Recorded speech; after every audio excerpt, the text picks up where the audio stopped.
இதுல முக்கியமான விஷயம் என்னன்னு கேட்டா, எந்த ஒரு இபாதத்தாக இருந்தாலும், அது உழுவாக இருந்தாலும் சரி, தொழுகையாக இருந்தாலும் சரி, அந்த இபாதத்தை செய்கிறோம் என்ற எண்ணம் நமக்கு இருந்தால்தான் அது இபாதத் ஆகும். ஒரு மனிதர் தொழுகைக்கு பள்ளியாசல் நிக்கிறாரு, நிக்கும் போது குனிகிறாரு, இது ஒரு நல்ல உடற்பயிற்சி நினைச்சிட்டு குனிகிறாரு, நெத்தியை கொண்டே நிலத்துல வச்சுக்கிட்டு இது ஒரு யோகாசனம் நினைக்கிறாரு. இந்த மாதிரி அவ்வளவு காரியத்தையும் செஞ்சாருன்னா தொழுகை ஆகுமா?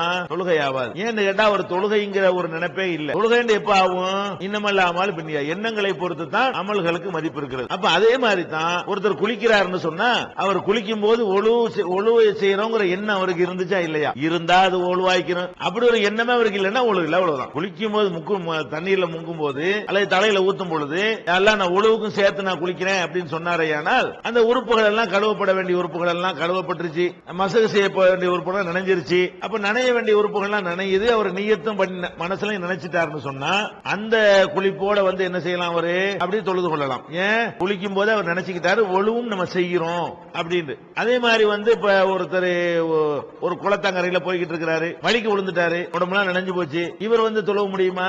முடியாதுங்க.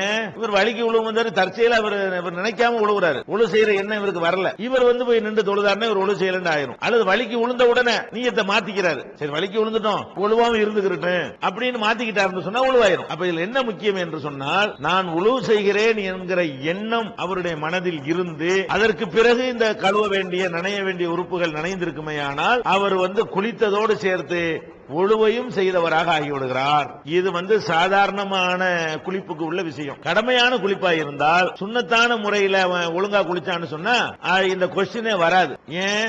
ரசூல் ஸல்லல்லாஹு அலைஹி வஸல்லம் அவர்கள் கடமையான குளிப்பை செய்யும் பொழுது ஒழு செஞ்சுட்டு தான் குளிக்கவே செய்வாங்க. கால கழுவுறதை மட்டும் ரிசர்வ்ல பெண்டிங்ல வச்சுக்கிடுவாங்க. கால கழுவுறதை தவிர மத்த எல்லாத்தையும் செய்து முடித்து விட்டு அப்புறம் குளிச்சுட்டு கடைசியா கால கழுவுவாங்க அப்படின்னு பாக்குறோம். அப்ப நம்ம ஒழு செய்யும் அந்த கடமையான குளிப்பை நம்ம நிறைவேற்றும் பொழுது ஒழுவை செய்துவிட்டு தான் நம்ம நிறைவேற்ற காரணத்தினால அதுக்குள்ள அது அடங்கி இருந்த கொஸ்டினே வராது. அது மத்த குளிப்பா இருந்தா நம்ம ஒழுவை மனசால எண்ணிக்கொள்ள வேண்டும். அப்படி எண்ணிக்கொண்டு குளித்தவர்களுக்கு ஒழு இருக்கிறது, எண்ணாமல் குளித்து விட்டு வந்தவர்களுக்கு ஒழு இல்லை.